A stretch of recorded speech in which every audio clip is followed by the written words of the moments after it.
Hello, good evening, everyone. Thank you very much for making time to join us today in this webinar. This is the second of a series of 5 webinars that we'll be holding for the poultry industry. We're very grateful that you took time off your busy schedules to join us tonight. I would hand over the mic to Edwin, my country coordinator, to say a few words about our organization, PUM. Thank you.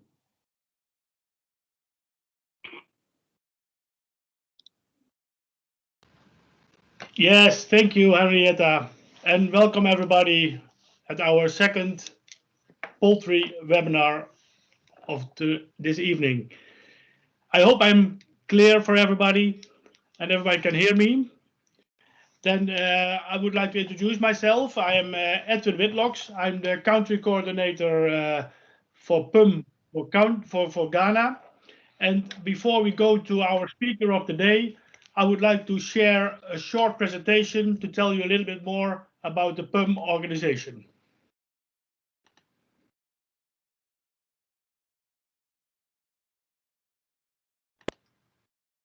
Yes, I will share it with you.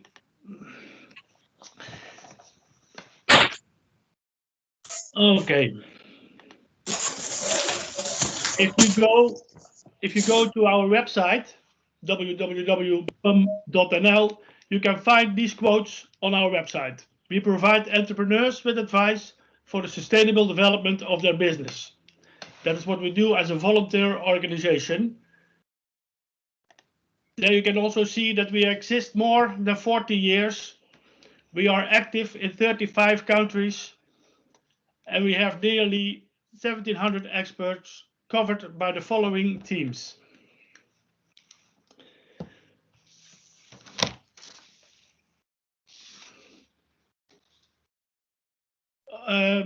We support a lot of entrepreneurs in many different areas.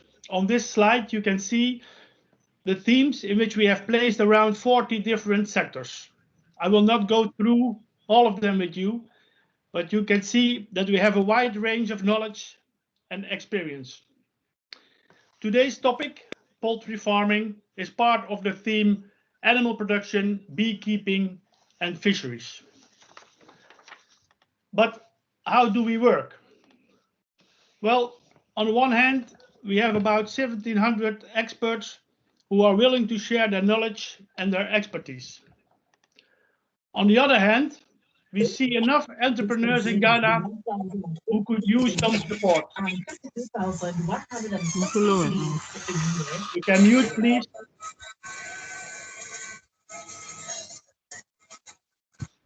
I will quickly show you some examples from last year and also some ongoing projects. Like we support a farmer in the neighborhood of Wa, and he had a question how to irrigate my peppers. We have an ECG training for hospital employees. It's in the hospital in Berekum to train them to read the electrocardiograms. Then we have the question, how can I improve my soaps and my creams? How can I start an incubator also in the neighborhood of Wa? We support the shea butter sector in Tamale. We are training hotel employees in Bolgatanga together with the Ghana Hotel Association Upper East. For all this work, we have more than 40 sector coordinators, and for Ghana as country team, we have seven local representatives. You already saw Henrietta. We have a project officer, it's Stacy. She works and lives also in the Netherlands, and myself as the country coordinator. So today we are supporting entrepreneurs who are working in the poultry industry. So we organized poultry webinars so you can meet our experts. Today we have our second webinar, and I would like to give the floor to Frank van Kessel, who will introduce himself furthermore. Thank you very much and have a nice webinar.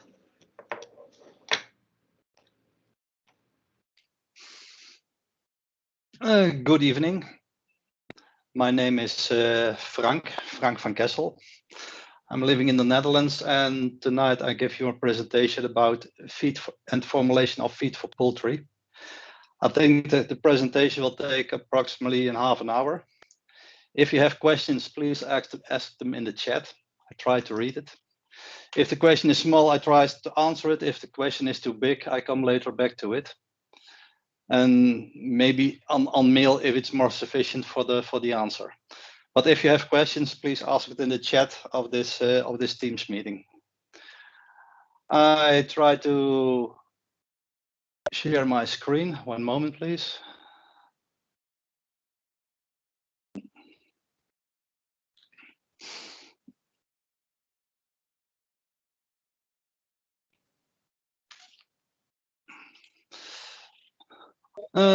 I hope you can see my screen. If not, then I hope that Henriette or somebody calls in, because I don't see what you see. No, it's perfect. It's perfect. Then let's start. 1 hour is short, so let's take our time. I see that still people are coming. Welcome to them also. My story, I said, is going about feed formulation of feed for poultry. First, a small introduction of myself. I'm 54 years old. I live in the Netherlands. I'm married. Me and my family have one wife, one son with the name of Pepijn. I studied at the University of Applied Science, and mainly on pigs and poultry. And for the last 31 years, I'm working for a Dutch compound feed producer. And my main work is the last year's information and guidance for customers, nutrition aspects, quality assurance department of our factory, management production sites. We have 4 production sites. We produce at this moment 750,000 tons of animal feed, pigs, ruminants, and poultry. I'm committed with the design of machine lines and automation of our office and factories. And for the last 3 years, I've been a volunteer for PUM. And the last part, I've been to Tamale in 2020. I left just before the Corona lockdown appeared in your country. I got the last flight home. So if not, I was still in Tamale waiting to go home, maybe. Somebody has his microphone open. In the presentation I want to give to you, I talk a little bit about legislation, the main part to produce animal feed. We go to the feed ingredients, quality, a small evaluation of feed, the norms, what has to be in the feed to be complete. Feed composition, how to optimize your feed additives, some technological aspects, how to produce it, feed production itself, and some part about feeding the feeding practices and the fiber quality, the particle size of your animal feed.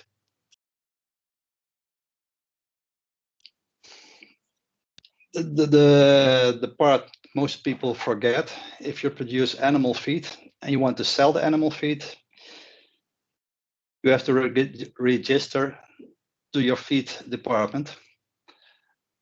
If you use it for own benefit, if you use it for your own chickens, your own farm, as far as I know, you're prohibited to do it. But if you are selling your feed, you need to register, you need to label your products, you need to provide analytical results for evaluation by the government. And the inspectorate also sends inspections to check on health, hygiene, and safety issues in your feed mill. Intent to produce it for selling, be aware that you organize this part. The main part of producing animal feeds are the raw materials. Without raw materials, you can't produce animal feed. I won't go through all the raw materials, there are too many, but I give you some highlights of raw materials and the place where you can find the information if you need to search for them. The main common raw materials are corn and wheat. Corn, white and yellow, the quality is the same. Rice bran, I think, a very underestimated raw material. The protein elements like soybean, fish meal, rapeseed, sunflower, wheat bran, sesame cake. Groundnut seeds, vegetable oil for energy. The synthetic amino acids, I come later on back to that, what it is and what you can do with them. Limestone, decalcium phosphate salts, the minerals essential to give a healthy bird to let bones and everything grow and keep them in condition. Premix is the same, maybe the most expensive part, but essential to make a good quality animal feed. Additives, I come back later to that, but that are the products you can add to your animal feed to get extra results out of it. Not quite usable for poultry, but more for pigs and ruminants are bakery wastes and molasses.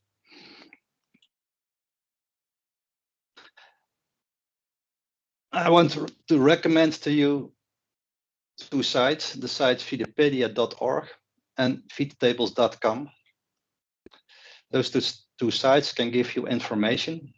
Later on, you get this presentation by mail, so you don't have to write it over, you can read it back.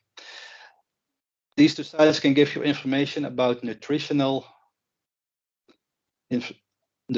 aspects of raw materials. For instance, Feedopedia at this moment has 777 raw materials in their database, free available for everybody who wants to look. If you go to Feedopedia, we go to the soybean meal. You can find a big aspect. What is soybean meal? Where can you use it? And what are the problems, the benefits of the product? You can find nutritional aspect per animal type, how much to use maximum, and what are the problems if you go higher.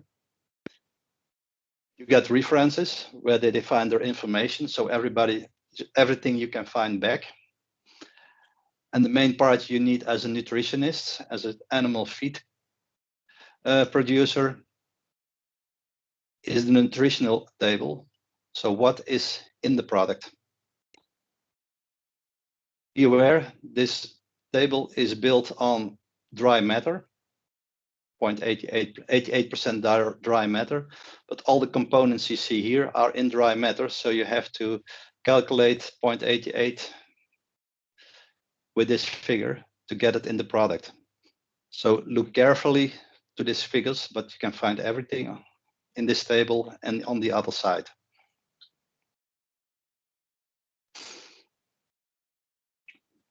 If you know what raw materials are available in your region, if you have informed yourself about the quality of the nutritional aspects of those raw materials, the second part you need to take care of is the quality for the product itself.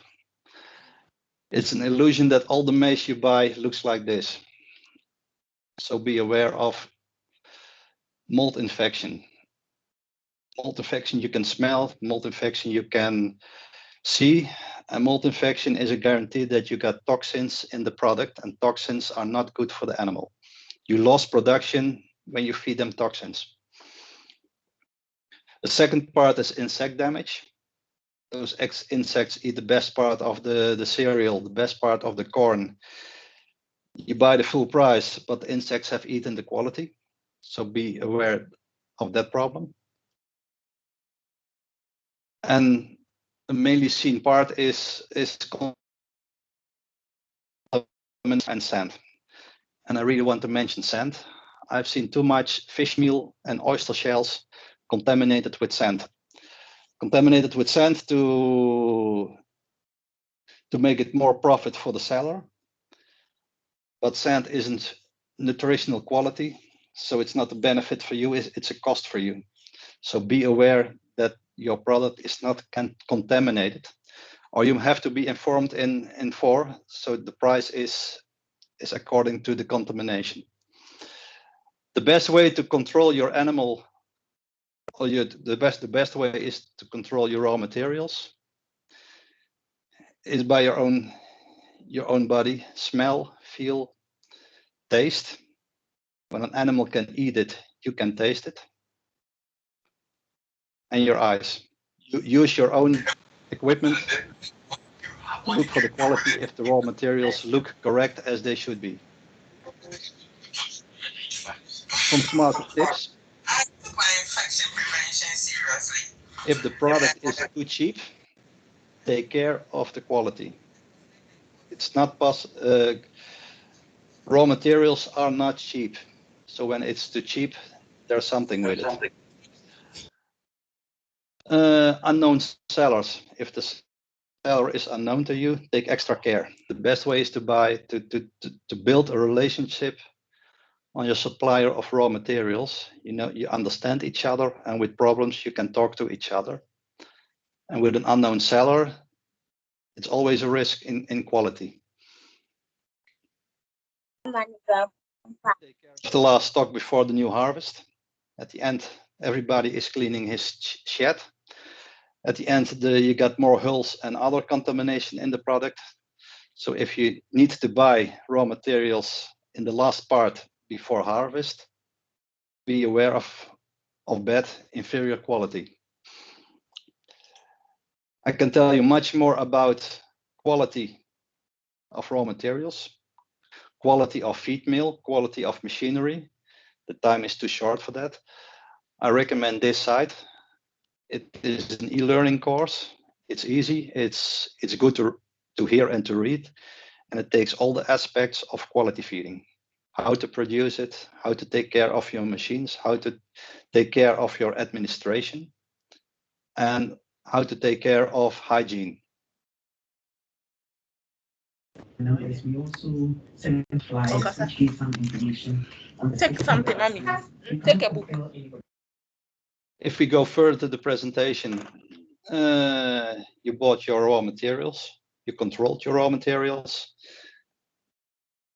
Now you need to produce animal feed.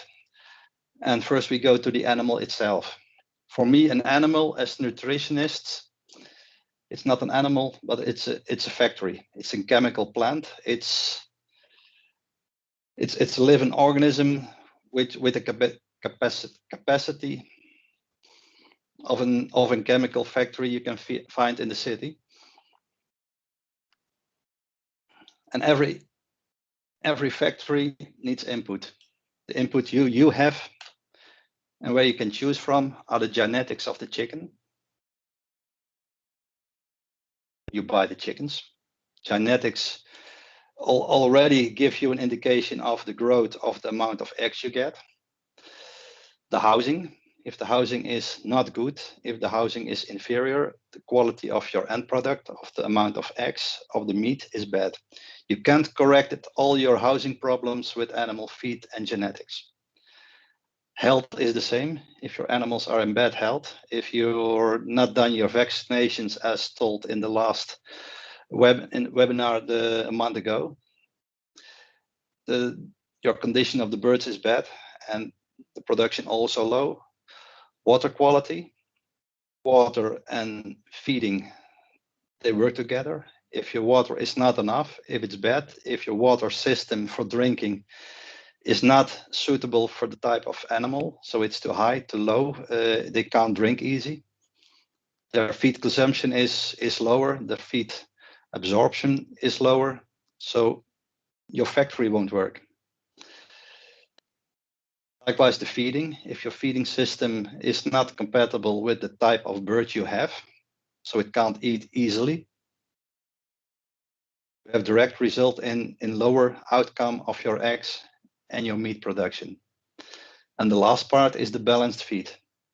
When everything over here is okay, and you also bring the animal balanced feed, then you have a well-performing factory. And with a well-performing factory, you get the quality and the amount of end product you wishes, like eggs and meat. If one of these elements is bad, the outcome is also low. But you have one benefit. For all these aspects, you can find lots of information how to do it. The internet is in this part a very worthwhile part of knowledge. if you use that knowledge, a master of your own farm, of your own feed mill, to bring it to the best result. If we go further to the feed evaluation, the main part of every animal feed is energy. Every bird needs energy to move, to walk, to live, to grow. Without energy, it stops within a few days. The second part is protein. Protein an animal needs for growing on meat. Their internal organs need protein. Protein also used for production of eggs. So without protein, the production rate is low. Energy they mainly need to live. Protein they need to produce. And the combination is the best. The third part are the minerals. Without minerals, you're not able to grow bones. You're not able to produce eggshells. You're not able to live as an healthy organism, as a healthy bird.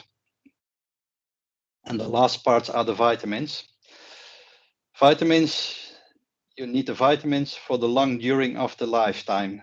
The first weeks without vitamins, nothing will happen. But after that, you see the condition going down. And when that's happened, it's very difficult to bring it back. So reducing costs on vitamins will give you extra costs in a few weeks, in a few months. You pay it back on bad quality of production of the animals.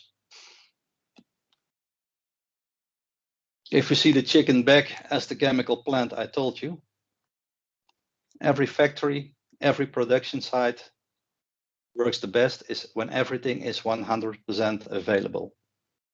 So you can pick everything in the right order and everything you can produce.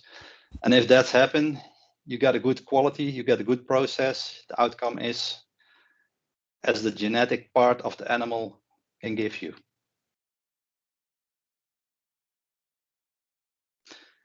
The first part of an optimal feed is the energy. When I talk as a nutritionist about energy, I always talk about metabolizable energy.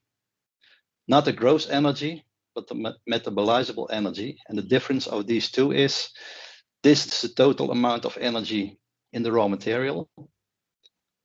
It's the highest part of energy you can find in nutritional tables. This part is the amount of energy the animal really can use in the raw material. This is the part it can put out of the raw material and bring it to production. For example, corn, when you go to the nutritional tables, you can find metabolizable energy on corn. Mostly you find three types: poultry, layer, and broiler. And my main advice is, if you find those three, always go for the poultry. It's average the best evaluated metabolical energize value you can find. In my further presentation, I go to this. Second part of what I've shown you in stable, healthy animal feed are the proteins. And for tradition and for easiness, most people use the crude protein as a sign of quality. As a nutritionist, I say, don't use crude protein. Crude protein is a figure without knowing if it's quality. It's just crude protein. I give you an example later on. My advice is use the digestible protein elements that your poultry really use to produce eggs or meat. The main protein elements you can use, the first parts who are limited are lysine, methionine, threonine, and tryptophan. Those four. And then I talk about digestible, the digestible amino acids. So the part of the amino acids that the bird can really use. Not what's in the feed, but the part where the bird can use it.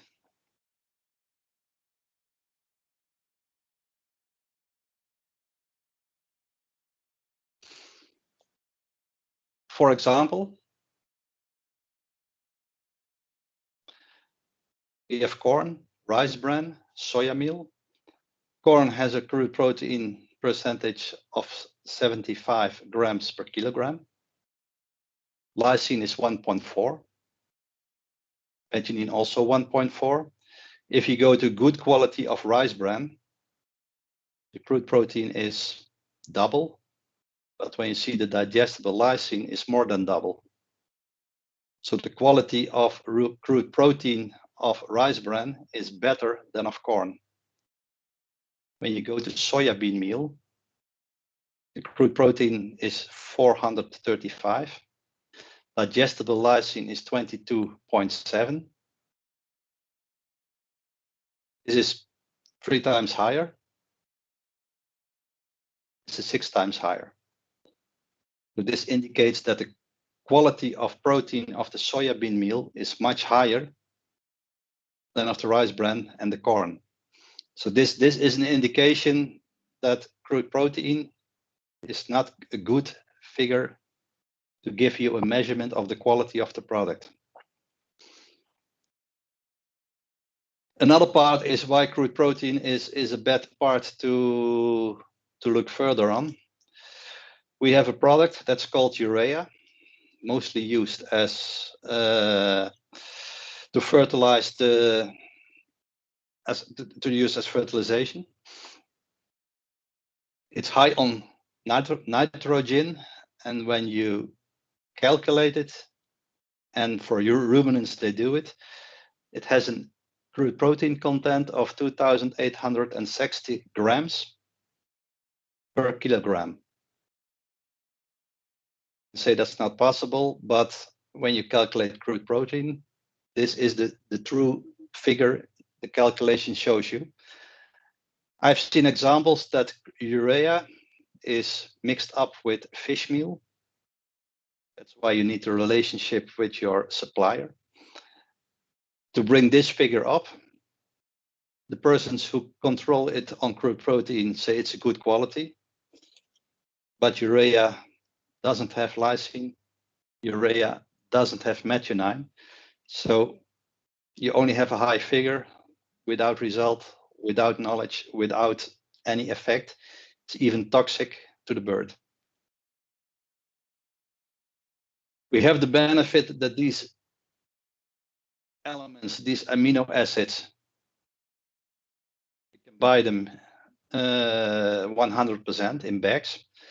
For instance, synthetic lysine has a content of 788 grams of lysine per kilogram, and synthetic methionine has 990.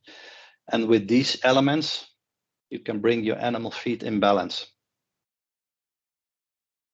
I know they are expensive, but I show you later on that the high price is worth.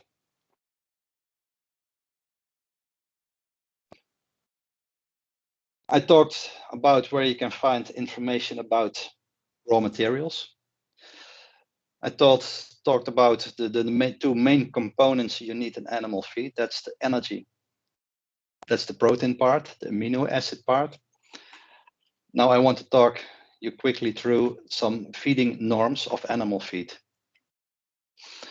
The first feeding norm of animal feed is the energy content you want to put in your feed. It's the first pillar I showed you. The first pillar depends on the production period. Do you have a starter? Do you have a grower? Do you have a finisher? Or is your bird already laying eggs? You can also compare it with phase feeding.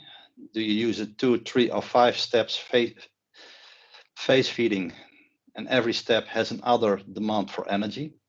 The bird grows in age, grows in phases. Climate. Climate is very important for the energy content of your feed. The higher the temperature in the region, and I know you live in a warm country, The best advice is the higher the energy content of your animal feed has to go. I know that it's expensive. I know it's not always possible, but if you can do it, for the moments it's possible, you get an extra benefit on animal health. I'll show you later some figures what I mean with that. Ingredients, energy cost money, sorry. Fats. Fats is a good energy source, but also expensive, fats and oil. Corn is mainly used as main energy source, but other ingredients bring also energy in the animal feed, and the combination is to make the complete part, and the best is on the lowest price. The composition of energy, I talked to you a small part about fats and corn. Same way you can speak about starch, part of corn, and fat in oil and other parts of fat. The amount of the part of starch fat depends on broiler layer. With broilers, it's easy to go higher on fat. Those birds appreciate fat more. They need more energy, so they grow faster if you have high energy content feed. Layers, not necessary that you give them lots of fat. Starch is also good enough. But when the weather becomes warmer, if the moisture content of the air goes up, it's a benefit to add more fat in it, so to bring your animal feed on higher energy with fat, if possible. Not always possible for pricing or availability, but available, it gives you a benefit. The second part is when you calculate the amount of energy you need in your feed, is the amount of protein you put in your feed. The second pillar of the part I show you. The first thing is that digestible lysine always is related to the amount of energy. If the energy goes up, Nana, go up and bring me my bag. Okay. If the digestible energy goes up, your energy content also has to rise, and vice versa. For your information, all the other amino acids are related to digestible lysine. Later on in the norms, I can give you more figures, but everything has to be in balance. If not in balance, you don't get the ideal protein content and your production is not 100%. The four main amino acids we calculate with, also available as 100% products. You can buy it in bags. Lysine, methionine, threonine, and tryptophan. And methionine is always mentioned with cysteine. Those two, an animal can exchange them, and from cysteine he can make by itself methionine. So these two are always combined. And the main goal is to bring all these protein elements, all these amino acids in balance, all bring them to 100% minimum. Why is lysine so important? Many years ago, they already did some investigations on a Dutch university. And they did big trials with lots of hens. And they increased the amount of lysine in the animal feed. And by increasing the lysine, they get a direct effect on the rate of laying percentage. So the amount of eggs that the chickens lay. And their optimum was found here. Same result they find on the egg weight. So the kilograms of egg they find back. Lysine goes up. The egg weight also rises. The lysine intake compared with the egg mass. Egg mass is the combination of those two. Lysine goes up, your egg mass is also going up. And the benefit for you as farmer, for you as feed producer, the feed conversion rate is going down. The amount of animal feed you need to produce 1 kilogram of eggs is going down. If you bring your lysine content down because of price, you pay it back in your hen house because your production also is lower. Always be careful with cost reduction on protein, because cost reduction on feed and protein is cost in your hen house is lower profit of your complete enterprise.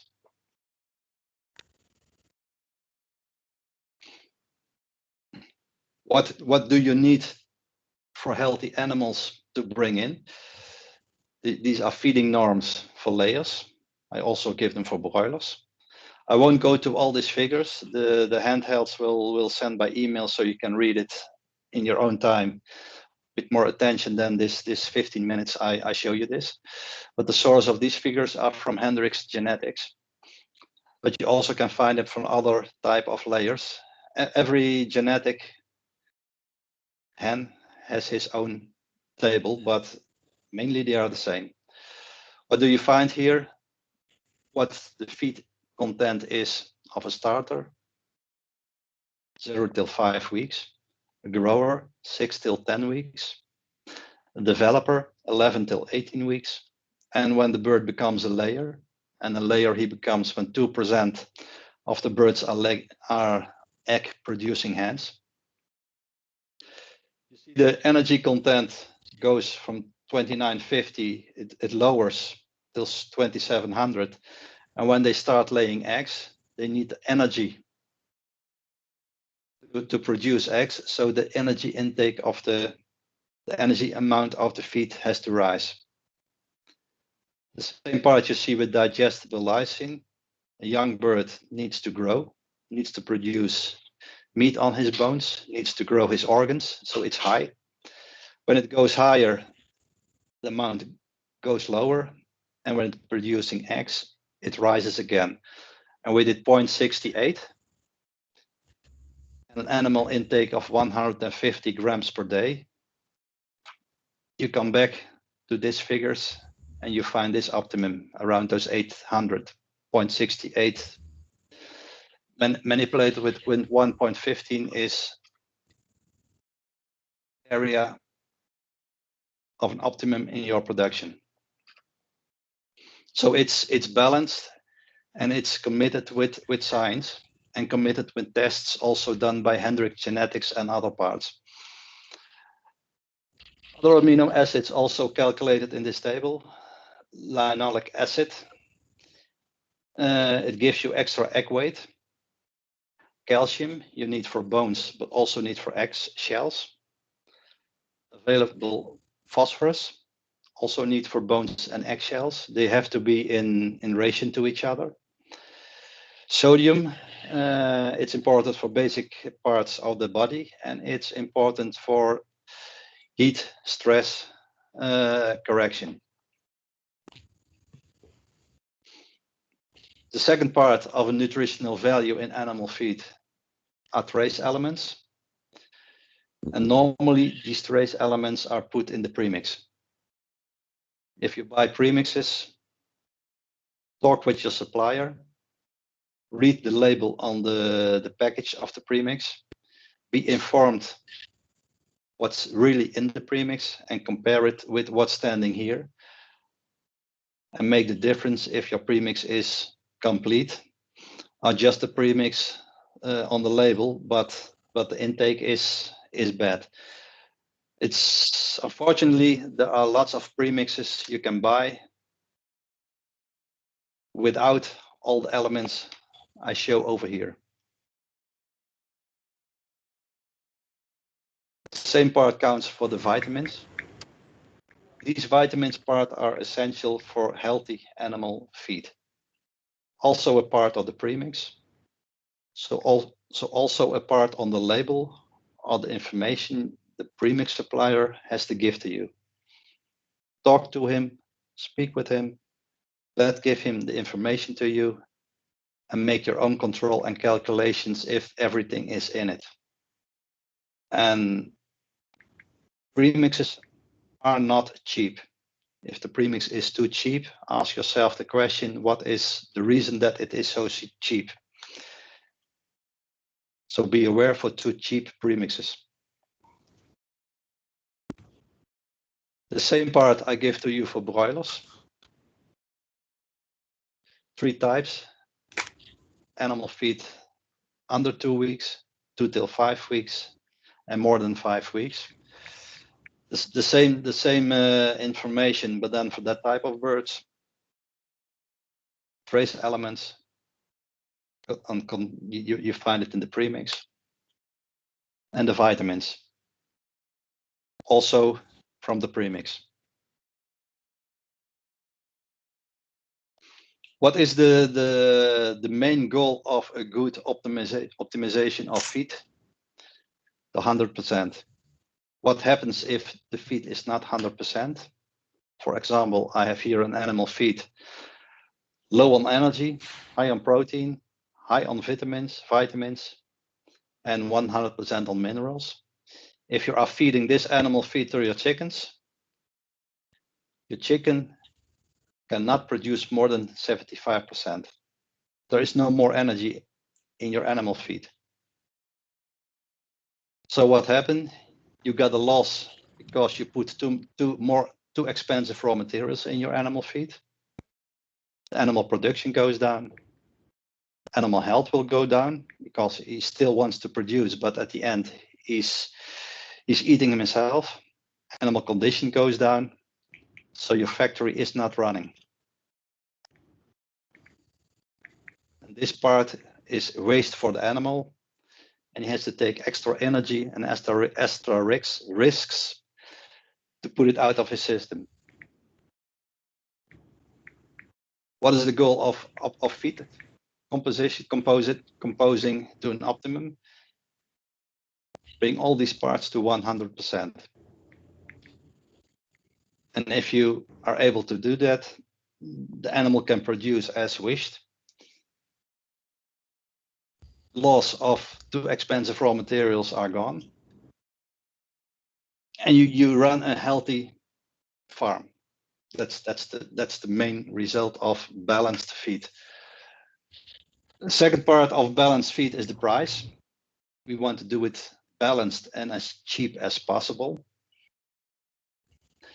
To give you some information about price, I put some, when I'm well informed, these are reasonable Ghana prices at this moment. If you compare these prices to the energy content of the raw material, then you can see that corn is a reasonable energy product. Rice bran is even cheaper for energy, but be aware, you get rice bran and you have good rice quality.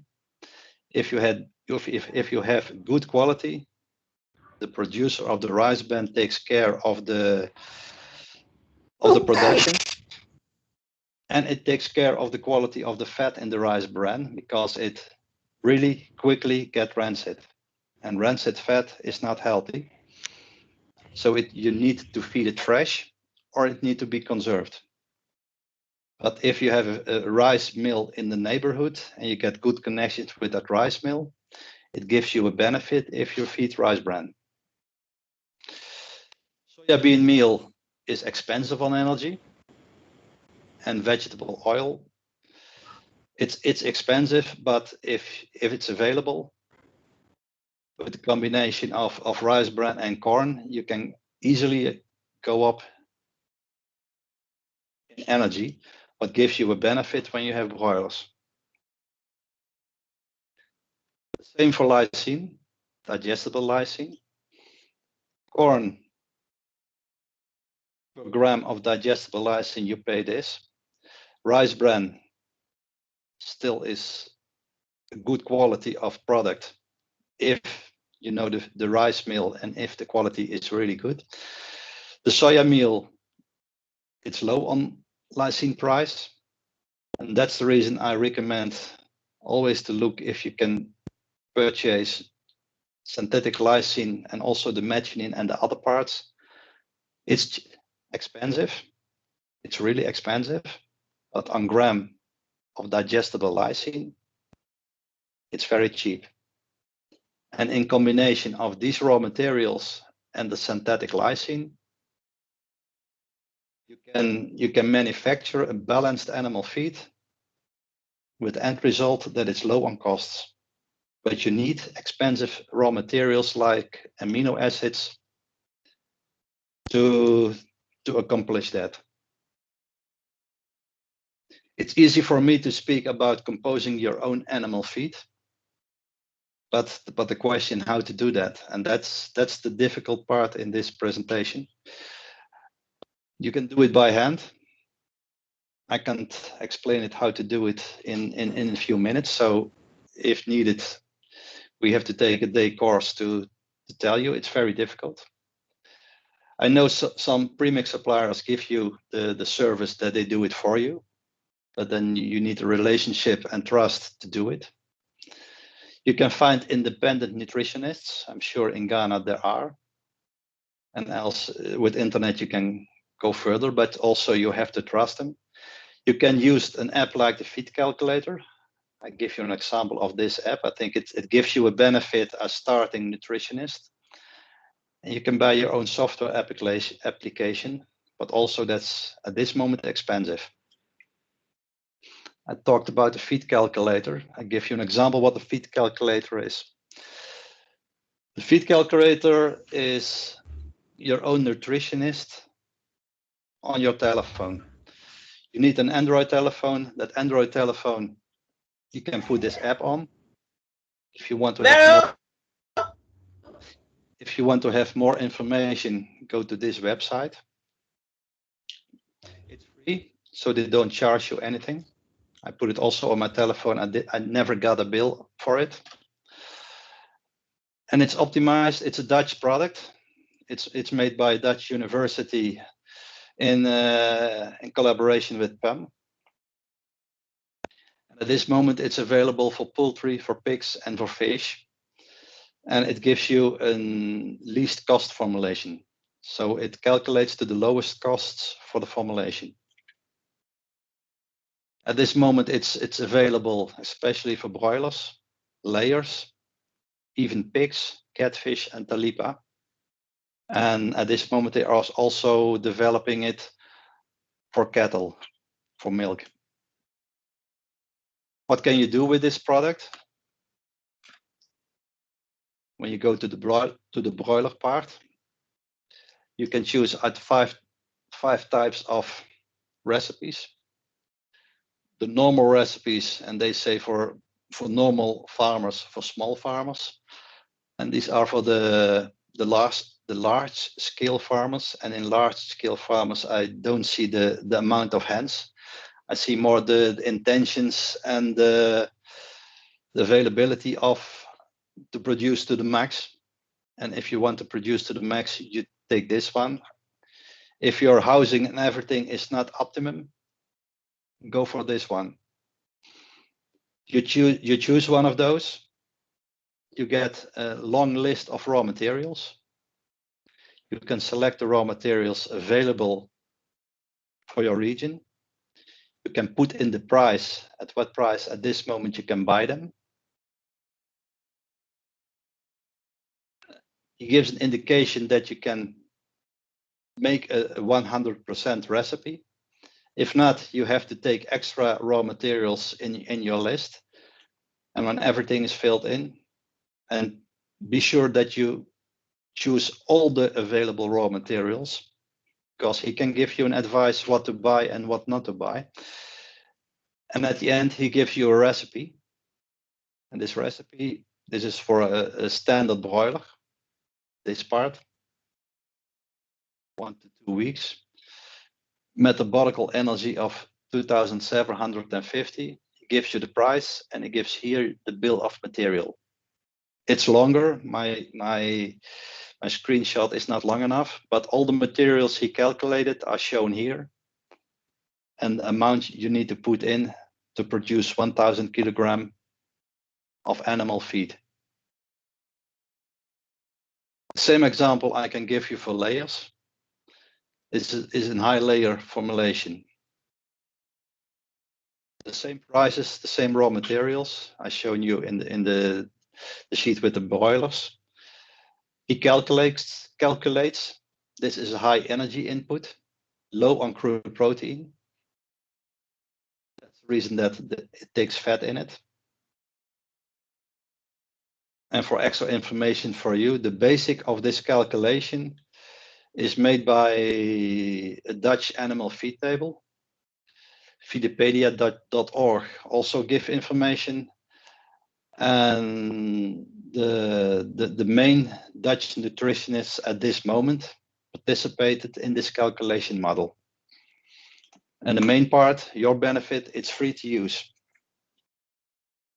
So my advice is that take your own investigation to this product.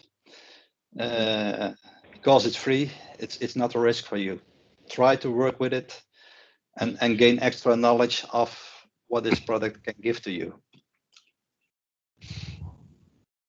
See, I have 10 minutes, maybe a little bit more if they give me some extra time. The feed composing position, you can make an animal feed of 100%.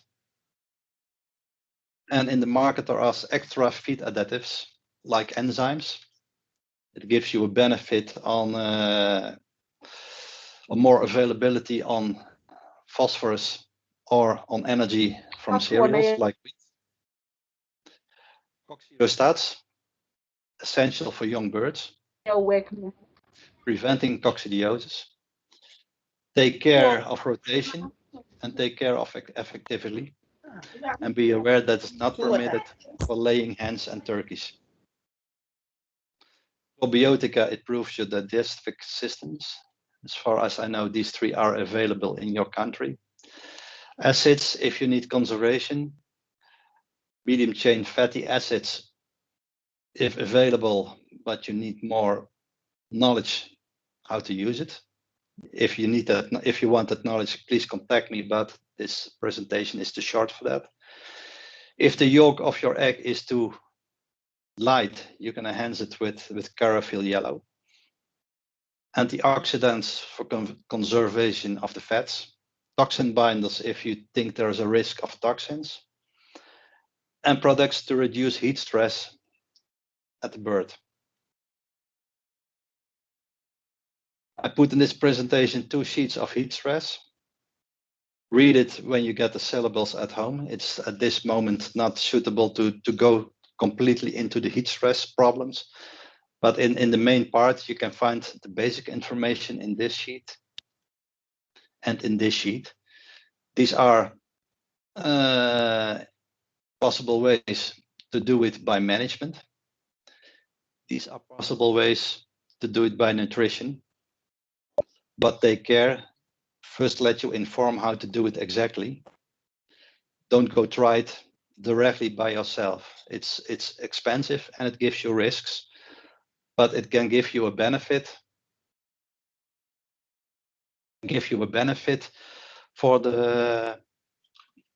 For reducing heat stress.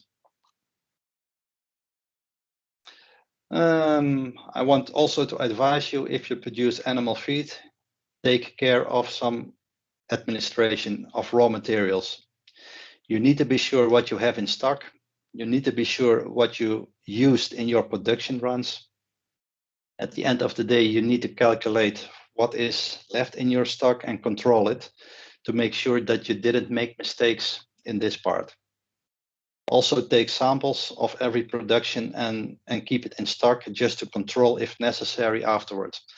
But running a good feed mill is also running administration, and without this administration, you're not prohibited to say that you run a quality feed mill. That's my opinion. The same part is keep an administration on farm, on house records. How many birds a day die? What's the mortality? What's the body weight? Does it goes up? Does it goes down? Temperature in the stable. How much feed do the animals take? How many eggs do they produce? Maybe some remarks you see. And this type of information gives me as a consultant the possibility to advise you on from distance. Without this information, you can ask me lots of questions, but I need this information to combine your story with the quality advice back. And that's not only counting for me, but it's counting for all my colleagues. We need this information to advise you. I want to end my story about some feed production parts. The main part in feed consumption is particle size and uniformity. Uniformity, it's necessary. A laying hen eats 100 grams a day, 115 grams a day, and everything has to be included in that small amount of animal feed.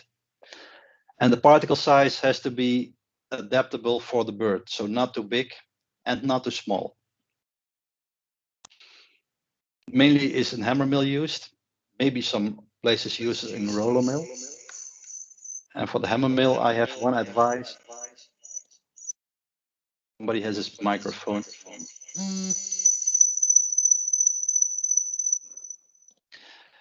If you are in use of a hammer mill, take care of the good condition of your hammers. I've seen too many hammer mills in countries like Ghana and Kenya with bad equipped hammers. With hammers where the run out of the tips is too high. And when your run out of the tip is at this point, you can't produce good quality animal feed. This is a normal run out condition of a totally used hammer. This part is bad. Also the sieves, if you use sieves in your hammer mill, take care that the direction of the hammers is correct according to the sieves.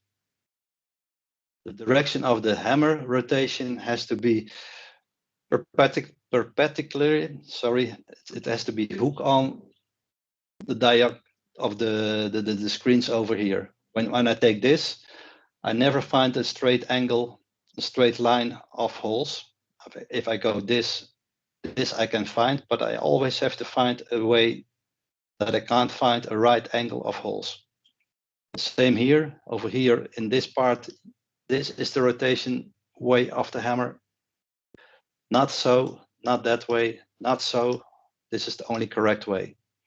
You can find a right line over here. You can find a right line over here, over there, and choose the way that you can't find a right line of holes. And the only way is this way. If you are able to find sieves and put sieves in your hammer mill with this condition, it's easier to make quality feed and good particle size. And if you take this one, you get extra damage on your mill, extra spoilage on your hammers, and the particle size is bad. With selecting the screen and the speed of the hammer mill, you can go to fine and coarse corn. So you are in command of the fineness in speed and sieve selection. And these are the request particle size at this moment. Animal feed layers, 17 till 18 weeks or older. Too small particles, try to be as less as possible. Too big, also take care of a maximum. The best part is between 1 and 3 millimeters. So small, bigger than 1, bigger than 2. For broilers, take care that the particles are not too big. Keep in that part. And you can do it with a hammer mill with speed and sieve selection. I don't know if this product is available. I tried to find it, but at this moment I didn't find it. If I find it, I inform Henrietta where she can find this one. But Highline introduced this type of analyze equipment. You put in some feed. Here are sieves in, and when you move the particles for a few minutes, you can here see the difference of particle size. And you can control if the particle size of your animal feed is according to the wishes as I showed over here. And if not, adjust the hammer mill sieve and maybe you can adjust the speed. This is a photograph of a new built small feed mill in a poultry house. It's done by silos, but you can imagine that you do it by bags. The put in from the hammer mill. With screws, you can bring the product up. The mixer. You use this ladder to put in the premixes in the mixer. And the storage of the end product. And these are big bags of 1,000 kilogram, but also you can imagine to bring it over here and put it in small bags. So you can bring it manually into your stable. That's the end of my presentation. I hope that it was conclusive enough. I go to Edwin if I can ask some questions. He's the master of the seminar. So if you say time is up, time is up. It's on my clock, exactly 8 o'clock your time. So do we take some questions, Edwin, or do I answer them by mail? Well, thank you very much for this presentation. I think the amount of questions, and I also think the complexity of the questions are too big to address them all right now. So I think it's better that we send everybody a mail with all the answers in it, with all the answers to the questions who are now in our chat box. If you have more questions, please send it to the mail address from Henrietta. I would like to give the word to Henrietta because he will close this webinar for today. Henrietta, are you still in the meeting? Yes, Edwin, I am. Okay, then I think it's better that we close this meeting because we are running out of time. I would like to thank everybody, and please, Henrietta, the floor is yours. Okay, so I'd also like to thank everybody for making time to participate in this webinar. I know this is an interesting topic, and particularly in Ghana, it's interesting and very important for poultry farmers because of the nature of the industry in Ghana. Feed costs are quite high, so this is knowledge that will be useful for everybody who wants to develop their knowledge and also be efficient in producing their own feed. So thank you everybody once again for making time to join us. We'll meet with you again next month for the next seminar. Thank you.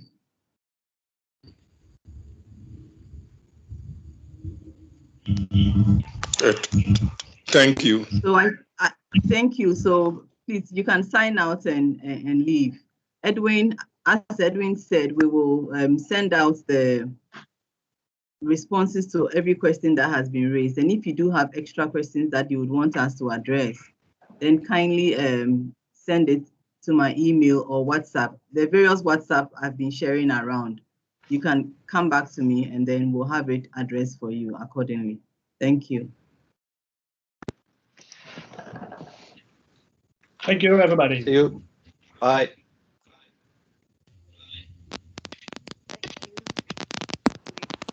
Good evening. Goodbye, everyone. Bye-bye. Bye-bye. Bye.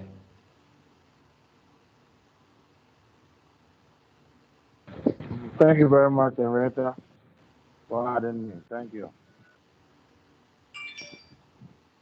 Thank you too. Thank you.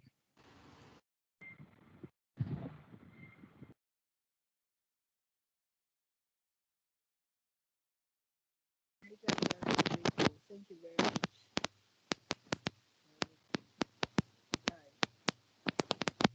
Thank you very much for adding me. You're welcome. You're welcome. Please.